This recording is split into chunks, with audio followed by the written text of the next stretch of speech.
Orang tua itu menjawab, belum dikirim kembali. Dengan bakat tuan muda dan nona muda, berlatih di mata air suci untuk jangka waktu tertentu pasti dapat menghasilkan kemajuan besar. Jin Wanchai mengangguk. Hal yang paling dibanggakannya dalam hidup adalah membuat kamar dagang Wanjin semakin kuat, dan pada saat yang sama melahirkan 3 putra dan putri yang luar biasa. Alam Jin Wanchai dalam hidupnya berada di tahap akhir tingkat Zongshan, dan dia tidak dapat melangkah lebih jauh lagi. Ada 2 eksistensi sempurna tingkat Zongshan di kamar dagang Wanjin, yang merupakan pilar penjaga kamar dagang Wanjin. Namun, Jin Wanchai ambisius dan tidak mau menerima bahwa kamar dagang Wanjin hanya kuat di bidang ini, dan dia ingin memperluas cakupannya. Tetapi sekarang batas kekuatannya relatif besar, jadi meskipun ada ide seperti itu tidak dapat dilakukan, hanya dapat menaruh harapan pada tubuh ketiga anaknya. Dia percaya bahwa dengan bakat ketiga putra dan putrinya, dia akan menjadi dewa besar di masa depan dan membuat kamar dagang Wanjin lebih kuat dan cemerlang. Oleh karena itu, Jin Wanchai sedang membina ketiga putra dan putrinya dengan segala cara. Kali ini, kultivasi mata air spiritual hanyalah permulaan. Ketika mereka mencapai tingkat dewa kecil, Jin Wanchai akan membiarkan mereka memasuki kekuatan klan yang kuat untuk berlatih dan mencari lebih banyak peluang meskipun mereka harus mengeluarkan banyak uang. Sekarang, dia harus menjaga tambang ini. Tambang ini tidak hanya dapat memberinya kekayaan batu ilahi yang cukup, tetapi juga memberi ketiga putra dan putrinya sumber daya pelatihan yang cukup untuk meningkatkan kekuatan mereka dengan cepat. Memurnikan batu ilahi dan langsung menyerap kekuatan ilahi di mata air suci adalah 2 konsep yang sama sekali berbeda. Memurnikan batu ilahi membutuhkan waktu, sementara menyerap kekuatan ilahi dari mata air suci hanya perlu diserap, sehingga kecepatan kultivasinya sangat berbeda. Selain itu, kekuatan ilahi Senkuan lebih murni, yang dapat meningkatkan kecepatan kultivasi. Kita harus memastikan keselamatan tuan muda dan nona muda. Akan ada perang besar dan mereka tidak akan mentolerir kesalahan apapun. Jin Wanchai memberikan peringatan dengan sangat serius. Lelaki tua itu mengangguk dan berkata, aku akan menjaganya sendiri. Jin Wanchai mengangguk dengan tenang. Tidak ada keraguan tentang kekuatan lelaki tua itu. Dengan perlindungan lelaki tua itu, semuanya akan benar-benar aman. Terlebih lagi, jika lelaki tua itu diserang di tambang, dia akan menjadi penolong, dan peluangnya untuk menang akan lebih besar. Mulao, di masa lalu, dia memberitahu orang-orang yang bersembunyi di sana. Jika kita gagal kali ini, kita tidak akan mendapatkan apa-apa. Jika kita mempertahankan tambang ini, kita tidak akan pernah memperlakukan mereka dengan buruk. Semua orang dapat memasuki mata air suci untuk berlatih selama setengah bulan, kata Jin Wanchai. Orang tua itu terdiam sejenak dan berkata, berlatih selama setengah bulan. Aku tidak tega menangkap serigala. Jika kita tidak memberi mereka cukup keuntungan, orang-orang itu tidak akan bekerja keras. Mereka datang ke kamar dagang Wanjin, artinya, mereka tertarik pada sumber daya keuangan kamar dagang Wanjin. Oleh karena itu, jika tidak ada minat, mereka tidak akan memperhatikannya, kata Jin Wanchai. Orang tua itu berkata, Presiden mengatakan demikian. Kekuatan sihir di mata air suci tidak dapat dikonsumsi dalam setengah bulan, jadi tidak perlu khawatir tentang itu, kata Jin Wanchai. Ya, jawab orang tua itu dan pergi. Luo Chadian dan keluarga Song telah mencapai kesepakatan. Sekarang mereka sedang aktif mempersiapkan diri. Namun, desa Qingyun, yang berfungsi sebagai umpan meriam, diselimuti awan gelap. Mu Qingyun mengerutkan kening dan duduk di singgasana dengan sakit kepala. Dia telah mendapat berita dari Aula Luocha, dan meminta desa Qingyun untuk menyerang gua tambang.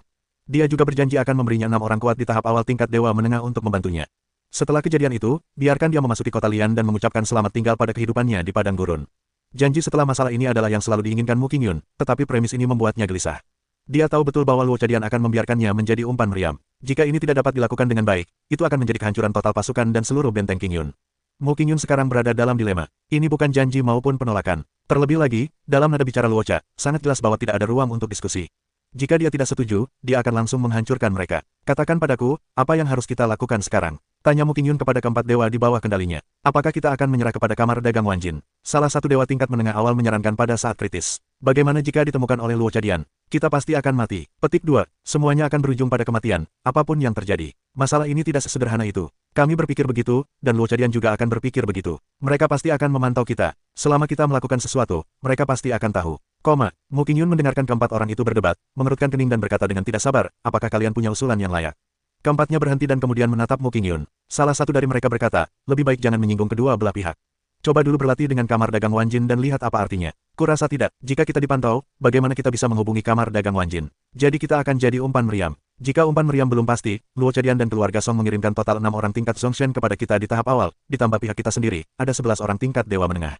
Kita masih bisa menyelesaikan tugas ini. Ini lebih tepat. Mu Qingyun menatap mereka dan kembali berdebat. Dia berkata dengan tidak sabar, cukup, kalian semua turun. Keempat pria itu melihat Mu Qingyun akan marah. Mereka semua diam dan keluar dengan jujur. Mu Qingyun memijat pelipisnya, lalu menghela napas panjang. Ketika Mu Qingyun mendapatkan waktu serangan yang tepat, Xiao Jue sudah mendapatkan waktu serangannya.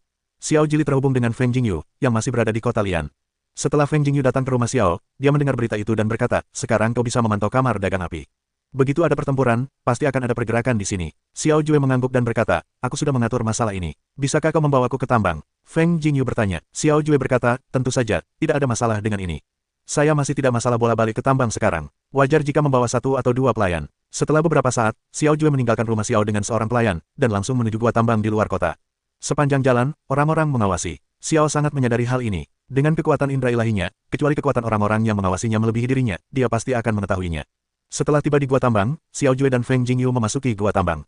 Sekarang tambang telah digali di area yang luas. Feng Jingyu melihat kecepatan penambangan, dan itu benar-benar cepat. Arah horizontal tambang telah digali sangat dalam. Mengapa kamar dagang api mengeksploitasi begitu cepat? Feng Jingyu tidak mengerti. Xiao Jue berkata, mungkin kita sedang melakukan persiapan. Kalau tidak, tidak mungkin menambang secepat ini. Selain itu, ada 3 orang yang sedang berlatih. Saya telah menyelidiki mereka dan mereka mungkin anak-anak dari Presiden Kamar Dagang Wanjin. Anak-anak Presiden Kamar Dagang Wanjin. Feng Jingyu ragu, mengirim mereka untuk berlatih saat ini. Ini benar-benar persiapan untuk 2 tangan. Jika tempat ini direbut, mereka juga akan mendapatkan beberapa keuntungan. Jin Wancai, Presiden Kamar Dagang Wanjin, juga beruntung. Dia memiliki 2 putra dan 1 putri, dan mereka semua berbakat. Bakat kultivasi mereka tidak kalah dengan murid-murid yang kuat. Jika dia berlatih di Shenkuan, dia seharusnya bisa menembus lingkaran besar tingkat dewa kecil, kata Xiao Jue.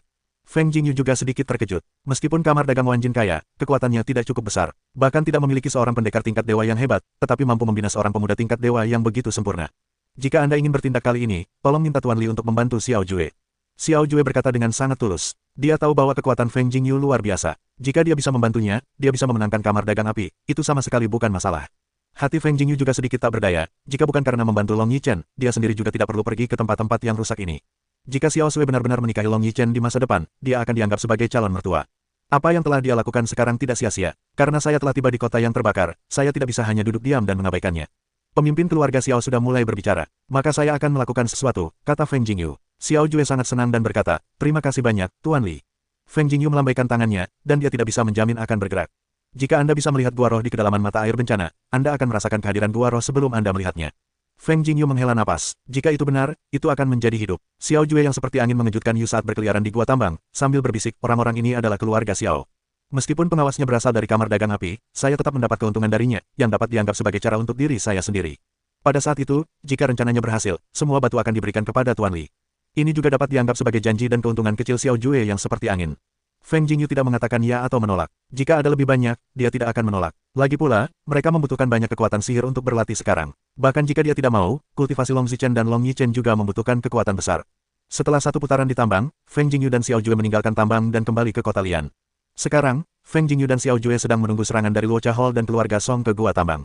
Begitu ada pergerakan di sana dan halaman belakang ruang api perdagangan kosong, itu adalah waktu terbaik bagi mereka untuk bergerak. Dalam sekejap mata, badai akan datang. Tambang itu masih menambang biji seperti biasa, sesuai prosedur normal, beberapa orang sangat tenang dan normal. Di luar tambang, seperti biasa, tampaknya tidak ada perubahan. Namun, sebuah tim yang terdiri dari 100 orang berada di dekat gua tambang. Tim ini dipimpin oleh Mu Qingyun. Jika Mu Qingyun ditambahkan, ada 11 dewa tingkat menengah. Di antara mereka, hanya Mu Qingyun yang berada di tingkat menengah. Kekuatan terendah yang tersisa telah mencapai tahap awal tingkat Xiaoshen. Tim Mu Qingyun tidak mengatakan mereka sangat tersembunyi. Ketika mereka mendekati tambang, mereka segera berteriak untuk membunuh mereka dan bergegas ke tambang. 100 orang bergegas maju, semuanya kuat di tingkat dewa. Napas mereka sangat kuat dan menakutkan. Namun, mereka yang menambang biji semuanya adalah dewa semu, kaisar spiritual, dan orang suci spiritual. Bagaimana mereka bisa menahan napas sekuat itu? Mereka ketakutan di tempat. Banyak orang meninggalkan peralatan mereka dan melarikan diri, yang sebenarnya adalah apa yang dikatakan Xiao Jue sebelumnya. Jika seseorang datang untuk menyerang tambang, lari saja. Ketika Mu Qingyun melihat semua penambang dalam kondisi yang sangat buruk, dan hanya beberapa pengawas yang mencapai tingkat dewa, dia merasa ada yang salah. Pertahanan kamar dagang Wanjin tidak mungkin selemah ini. Penyergapan, Mu Qingyun terbangun saat itu. Dan ketika dia bangun, dia merasakan aura teror meledak dari sekelilingnya, teror yang sangat kuat. Bahkan jika kalian berani merampok tambang, kalian benar-benar melampaui batas dan mencari kematian. Ada teriakan di sekitar tambang, dan kemudian mereka membunuh mereka. Mu Qingyun terkejut. Kekuatan orang-orang yang disergap di sekitarnya sangat kuat. Ada lebih dari 10 orang di tahap awal tingkat menengah, 8 di tingkat menengah, 5 di tahap akhir tingkat menengah, dan 2 di tingkat menengah. Bagaimana melawan lawan seperti itu? Hanya seorang dewa tingkat menengah yang sempurna dapat menyapu mereka. Tidak, kami di sini bukan untuk merampok tambang, kami di sini untuk menyerah. Mu Qingyun segera berkata, menghadapi lawan yang begitu kuat, dia tidak memiliki kepercayaan diri untuk melawan kecuali menyerah. Menyerah, tadi aku berteriak, begitu caramu menyerah. Seorang lelaki tua mendengus dingin. Mu Qingyun, yang dijuluki Awan Penggembala, segera membunuh pendekar pedang Tiongkok di sisi pedang, dan membelah dewa dahsyat di tahap awal. Ini adalah kekuatan awal Song Qiang di kelas dewa Tiongkok. Dia diambil sebagai nama panggilan oleh Qingyun. Mereka adalah orang-orang dari keluarga Song dan Luo Chadian. Mereka datang ke sini sebelum aku. Aku benar-benar tidak punya pilihan. Sekarang aku akan membunuh mereka untuk menunjukkan ketulusanku. Mu Qingyun segera berkata. Segera, Mu Qingyun mulai menyerang keluarga Song dan Luo Chadian di tahap awal tingkat dewa menengah. Pada awalnya, kelima orang yang tersisa mengubah ekspresi mereka dan ingin segera melarikan diri, tetapi mereka dikepung dan sama sekali tidak bisa melarikan diri. Kami menyerah, teriak salah satu dari mereka di awal level menengah. Kami tahu rencana serangan keluarga Song dan Luo Chadian. Seorang tahu tingkat dewa menengah. Orang-orang dari kamar dagang Wanjin mengerutkan kening lalu berkata, apa rencana mereka? Hosh, tiba-tiba, sebuah panah melesat menembus kepala seorang anggota keluarga Song yang berada di tahap awal level Zongshan, dan kepalanya hancur berkeping-keping. Melihat pemandangan ini, orang-orang dari kamar dagang Wanjin semuanya terkejut, dan kemudian mereka merasakan napas kuat yang melonjak maju dan membunuh anggota kamar dagang Wanjin secara langsung. Lawan musuh kamar dagang Wanjin, seorang lelaki tua di tingkat dewa menengah, minum banyak. Bunuh, di sekitar mereka, ada lebih dari 300 orang, dari tingkat dewa menengah yang sempurna hingga tingkat dewa kecil tahap awal.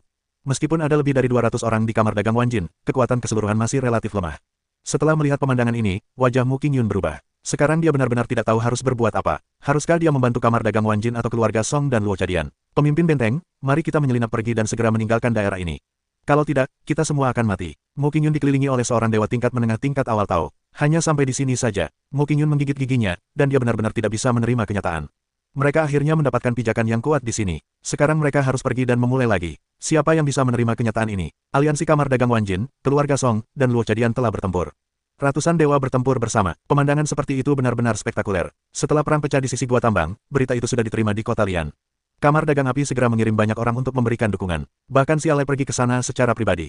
Hanya ada satu dewa tingkat menengah dan dua dewa tingkat menengah awal yang tersisa di kamar dagang api. Sisa dewa kecil telah pergi ke tambang untuk memberikan dukungan. Di keluarga Xiao, Xiao telah mengumpulkan orang-orang dan menunggu kabar bahwa si Alai telah membawa orang-orang pergi dari kota Lian. Kemudian dia segera memberi perintah untuk melumpuhkan semua penjaga rahasia yang digunakan untuk memantau keluarga Xiao di kota. Setelah mengalahkan semua penjaga rahasia, Xiao Jue menatap puluhan orang dengan serius dan berkata, apakah kalian bisa bertahan hidup lebih baik di masa depan bergantung pada batu suci yang tak terhitung jumlahnya di ruang api perdagangan malam ini? Siapapun yang kalian rebut akan menjadi miliknya. Ketika semua orang mendengar kata-kata itu, mata mereka berbinar. Mereka tidak tahu berapa banyak batu suci yang ada di ruang api perdagangan, tetapi mereka tahu bahwa jumlahnya sangat banyak. Merampok beberapa di antaranya adalah hal yang sangat luar biasa. Xiao Jue melihat keinginan orang-orang ini menyala, lalu melihat Feng Jingyu, yang merupakan makna dari Feng Jingyu. Hanya ketika orang-orang ini diberi cukup keuntungan, maka mereka akan mengerahkan seluruh kekuatan mereka. Sekarang pergi, Xiao Jue mengacungkan tinjunya dan meraung. Xiao Jue bersama puluhan orang meninggalkan keluarga Xiao, langsung menuju ruang api perdagangan. Ruang api perdagangan sekarang sangat kosong. Hanya ada dua dewa tingkat menengah di tahap awal dan satu di tahap menengah. Pertahanan seperti ini tidak dapat bersaing dengan puluhan orang Xiao. Xiao Jue dan yang lainnya langsung menyerbu ruang api perdagangan. Semua orang di ruang perdagangan terkejut. Seorang wanita yang menerima Xiao Jue bahkan berkata, Tuan Xiao, apakah Anda? Ini milik Anda, termasuk para wanita di sini. Mata Xiao Jue dingin. Ambil, haha. Seketika itu, keluarga Xiao menyerbu seperti orang gila. Para wanita yang bekerja di ruang perdagangan api sangat muda dan cantik, bahkan bisa dibilang sangat cantik. Mereka pasti sulit dikendalikan oleh pria. Xiao Jue, apa yang kau lakukan? Pada saat ini, tiga pria kuat tingkat dewa menengah yang menjaga ruang perdagangan api bergegas keluar, dan pria kuat tingkat dewa menengah di tengah berteriak. Xiao Jue berkata dingin, apa yang kulakukan? Tentu saja, aku turun dari ruang perdagangan api. Apakah kalian benar-benar berpikir aku seorang penindas? Setelah pertempuran di gua tambang berakhir, kalian mungkin bisa membunuh keledai. Aku hanya akan melakukannya dulu. Kau benar-benar berani. Ketika presiden musim panas kembali, keluarga Xiao akan hancur total. Pria kuat di tengah-tengah para dewa mengamuk. Saat dia kembali, ruang perdagangan api sudah hancur. Xiao Jue berkata, kau tidak bisa lolos dariku. Pria kuat di tengah-tengah tingkat dewa itu meraung dan membunuh Xiao Jue. Xiao Jue segera maju untuk bertarung dengan pria di tengah-tengah tingkat dewa itu. Dua orang yang tersisa juga diserang oleh empat anak buah Xiao Jue di tahap awal tingkat menengah dan jatuh ke dalam keadaan pasif. Feng Jingyu berdiri di aula ruang perdagangan api dan melihat pemandangan di depannya. Dia tidak melakukan apapun, dia datang ke sini hanya untuk berjaga-jaga. Dia tidak melakukannya sesering mungkin. Sekarang keluarga Xiao telah menjara di ruang api perdagangan secara sembarangan, mencari rumah harta karun ruang api perdagangan. Selama mereka menemukan rumah harta karun ruang api perdagangan, mereka akan menghasilkan banyak uang. Di mana rumah harta karun ruang api perdagangan? Aku tidak tahu. Puff. Keluarga Xiao telah mencari di seluruh ruang api dan membunuh banyak orang. Mereka tidak tahu di mana rumah harta karun itu berada. Katakan padaku di mana rumah harta karun itu berada. Maka kau bisa mendapatkan lebih banyak. Di mana kau tidak bisa mengambil batu itu? Mengapa menatap mata si Alai lagi? Xiao Jue, sambil bertarung, berkata, Summer akan tumbuh lebih lama dariku, dan aku tentu akan membalas pengkhianatannya. Pria kuat tingkat dewa menengah itu mendengus dingin. Kalau begitu, aku hanya bisa membunuhmu terlebih dahulu. Mata Xiao Jue menjadi semakin penuh amarah. Kekuatan Xiao Jue lebih kuat daripada pria kuat tingkat dewa menengah. Setelah pertarungan singkat, Xiao Jue unggul dan terus menekan petarung tingkat dewa menengah yang kuat. Puff, di tengah-tengah petarung tingkat dewa itu, Xiao Jue menebasnya dengan pisau. Ada bercak darah besar di tubuhnya, yang meneteskan darah. Tubuhnya membentur pilar aula dengan keras, menghancurkan setengah aula. Xiao Juehan berkata, aku memberimu satu kesempatan terakhir. Di mana rumah harta karun itu? Haha, bahkan jika aku mati, kau ingin tahu di mana rumah harta karun itu berada. Pria kuat di tengah tingkat dewa itu meraung dan menyerbu ke arah Xiao Jue. Mencari kematian, Xiao Jue sangat marah. Dia menebasnya dengan pisau. Ki pedangnya sangat kuat dan menakutkan. Puff, pria kuat di tengah tingkat dewa itu terbelah menjadi dua. Dia hanya datang untuk mencari kematian. Bahkan jika dia mati, dia tidak akan pernah mengkhianati si Alai. Itulah mengapa si Alai mempertahankannya. Setelah pihak Xiao Jue kalah, keempat pria lainnya juga telah menyelesaikan pertempuran. Xiao Jue bertanya, apakah kalian sudah menanyakan lokasi rumah harta karun itu? Keempat pria itu menggelengkan kepala. Mereka berdua tidak tahu di mana rumah harta karun itu berada di awal tingkat menengah. Xiaolai adalah orang yang sangat berhati-hati. Mustahil untuk menemukan rumah harta karun dengan mudah. Mungkin rumah harta karun itu tidak berada di ruang api perdagangan, kata Feng Jingyu.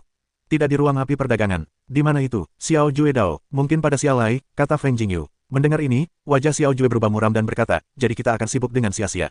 Kesibukan yang sia-sia itu tidak ada gunanya, setidaknya kamar dagang api akan segera menjadi reruntuhan, dan kamar dagang api memiliki begitu banyak industri di kota Lian, mereka seharusnya memiliki banyak batu suci untuk dicari. Kata Feng Jingyu. Ketika Xiao Jue mendengar pidato itu, matanya berbinar dan dia berkata sambil tersenyum, ya, mereka masih memiliki begitu banyak industri. Industri-industri itu umumnya diselesaikan pada akhir bulan. Sekarang bukan akhir bulan, pasti ada banyak dari mereka di setiap industri. Keluarga Xiao merampok seluruh kamar dagang api, dan mengambil semua yang bisa diambil. Kemudian, Feng Jingyu langsung memerintahkan penghancuran besar-besaran dan mengubah seluruh kamar dagang menjadi reruntuhan. Kamar dagang api yang besar akan segera menjadi reruntuhan, banyak orang menatap lurus. Sungguh berani keluarga Xiao menyerang kamar dagang api. Keluarga Xiao juga berjudi. Jika mereka menang, seluruh kota api yang ganas akan menjadi milik keluarga mereka. Banyak orang di kota Lian membicarakannya. Setelah Xiao Jue menghancurkan kamar dagang api, dia langsung membawa orang-orang ke industri kamar dagang api dan memusnahkan setiap industri di kamar dagang tersebut. Kali ini, tidak ada usaha yang sia-sia. Tidak hanya banyak benda suci yang dijarah, tetapi semua harta benda juga telah dirampok.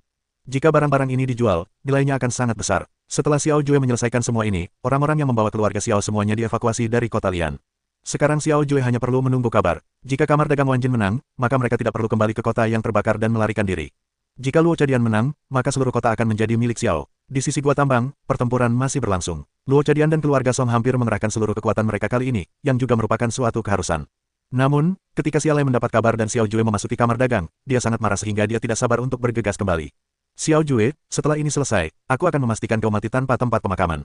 Xiaolai menggigit giginya dan bertarung dengan keras. Feng Jingyu tiba di tambang yang tidak jauh dari lokasi pertempuran, mengamati pertempuran di dalam gua tambang. Gelombang energi yang dihasilkan oleh pertempuran itu sangat dahsyat, dan cahaya bersinar di mana-mana. Banyak teriakan terdengar, yang sangat menakutkan. Tidak peduli pihak mana yang memenangkan pertempuran ini, akan ada kerugian besar. Banyak orang pasti akan mati. Bagi kekuatan-kekuatan ini, itu bukanlah hal yang baik. Namun, sumber daya mineral dan mata air suci di tambang ini adalah kekayaan yang tak terbatas. Selama ada tambang ini, tidak ada masalah untuk menciptakan kekuatan yang besar.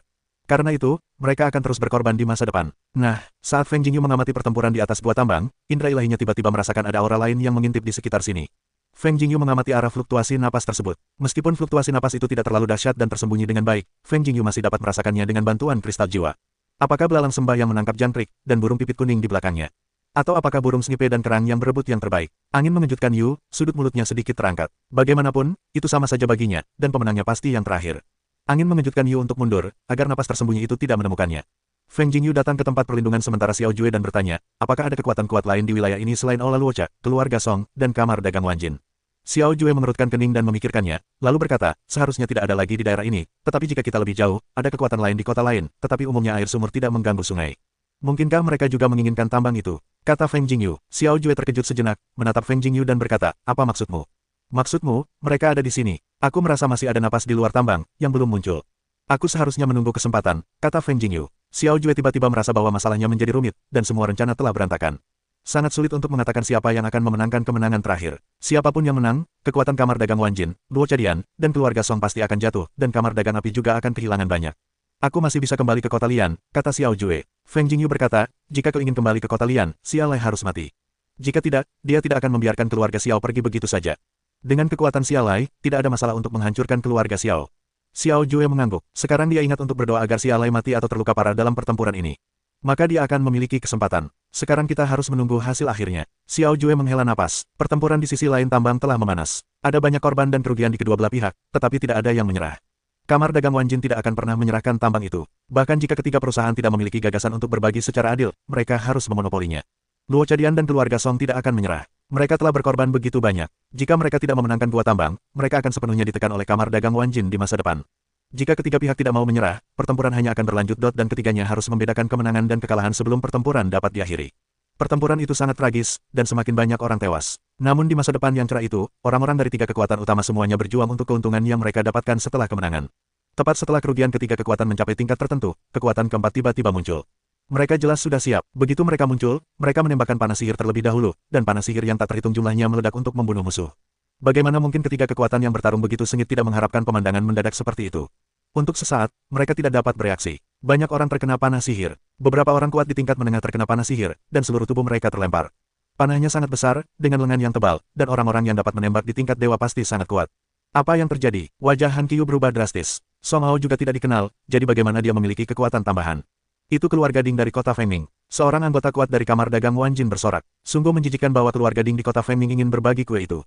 Song Hao memarahi. Sebagai imbalannya, mereka masih harus menahan begitu banyak panah sihir. Bagi para dewa kecil, itu adalah panah maut, dan banyak dari mereka telah mati karenanya. Bunuh. Setelah sebuah panah sihir ditembakkan, sekelompok besar orang bergegas mendekat. Sekarang moral keluarga Ding sedang tinggi, dan tidak ada korban jiwa. Burung pipit kuning akan memakan belalang sembah dan jangkrik ini di masa depan. Mantrailah, Song Hao meraung, tidak ada jalan keluar sekarang. Ding Lantian, kau begitu jauh dari kota Fengming sehingga kau ingin menyentuhnya dengan jari-jarimu. Apakah itu terlalu berlebihan? Han Qiyu meraung. Ding Lantian dari keluarga Ding berkata sambil tersenyum, hal sebaik ini tidak boleh dilewatkan. Itu tergantung pada apakah kau memiliki kemampuan ini. Song Hao meraung dan membunuhnya. Sekarang keempat kekuatan itu bertarung, pemandangannya lebih kacau, dan situasinya berat sebelah. Keluarga Ding benar-benar unggul, 3 kekuatan lainnya sekarang selain tingkat dewa menengah, sisanya tingkat dewa kecil hampir tidak memiliki kekuatan tempur. Selain itu, banyak dari mereka telah mati sebelumnya, tetapi sekarang mereka ditembak dan terluka oleh panah sihir. 3 kekuatan utama kekurangan personel. Feng Jingyu dan Xiao Jue terus memperhatikan situasi di gua tambang. Setelah melihat keluarga Ding terbunuh, Feng Jingyu sudah tahu bahwa keluarga Ding adalah pemenang terbesar dalam pertempuran ini. Diperkirakan bahwa setelah ini, 3 kekuatan utama tidak akan pernah pulih. Seperti yang dipikirkan Feng Jingyu, kamar dagang Wan Jin, keluarga Song, dan Luo Chadian semuanya menderita kerugian besar. Jika mereka terus seperti itu, mereka tidak hanya akan kehilangan tambang, tetapi juga tulang punggung mereka. Begitu kekuatan-kekuatan utama ini hilang, kekuatan mereka akan runtuh dalam sekejap, dan kemudian mereka akan benar-benar terpuruk. Ketiga kekuatan itu sangat bijak untuk mundur dan untuk sementara menarik diri dari tambang. Keluarga Ding menduduki tambang dan menjadi pemenang terbesar. Dalam pertempuran ini, banyak orang kuat dari kamar dagang api telah tewas, dan bahkan Xia Lei telah terluka parah. Apalagi membalas dendam kepada Xiao Jue. Sekarang saatnya untuk kembali ke kota Lian. Aku khawatir Xiao pasti akan melakukannya. Feng Jingyu berkata, sekarang hidup dan mati Xia Lei tidak diketahui. Lebih baik tidak kembali ke kota yang terbakar. Bawa orang-orang keluarga Xiao untuk pergi dari sini. Dengan sumber daya yang ada di tanganmu, sama sekali tidak masalah untuk mendukung keluarga Xiao. Xiao Jue berpikir lama bahwa akan sangat sulit baginya untuk sepenuhnya meninggalkan kota Lian. Tetapi melihat begitu banyak orang dari keluarga Xiao mengikutinya, dia masih harus bertanggung jawab atas orang-orang ini. Xiao Jue akhirnya setuju untuk turun dan meninggalkan kota Lian. Dia berencana untuk melangkah lebih jauh dan mencari tempat untuk menstabilkan diri terlebih dahulu, lalu perlahan-lahan bangkit. Keesokan harinya, Xiao Jue berangkat bersama keluarganya untuk mencari pijakan yang cocok dan memulai lagi. Feng Jingyu kembali ke gua. Xiao Sui, Long Zichen, dan Long Yichen semuanya menantikan Feng Jingyu. Mereka ingin tahu apa yang terjadi di luar sekarang. Feng Jingyu berkata, pertempuran telah berakhir. Apakah kamar dagang Wan Jin yang menang atau Luo Chadian dan keluarga Song yang menang? Long Yichen bertanya dengan ragu. Feng Jingyu menggelengkan kepalanya dan berkata, tidak, itu keluarga Ding dari kota Fengming. Mereka datang dari belakang, dan langsung mengalahkan ketiga pasukan. Keluarga Ding di kota Fengming. Xiao Sui bertanya dengan tajam, kota Fengming sangat jauh dari kota Lian sehingga keluarga Ding bahkan membunuh mereka. Bagaimana dengan keluarga Xiao? Feng Jingyu berkata, pemimpin keluarga Xiao menghancurkan kamar dagang api, dan kemudian membawa orang-orang keluarga Xiao meninggalkan kota Lian. Saya tidak tahu kemana harus pergi sekarang. Ada baiknya Xiao Sui mengetahui bahwa Xiao tidak ada urusan, tetapi tidak masalah apakah dia berada di kota yang terbakar atau tidak.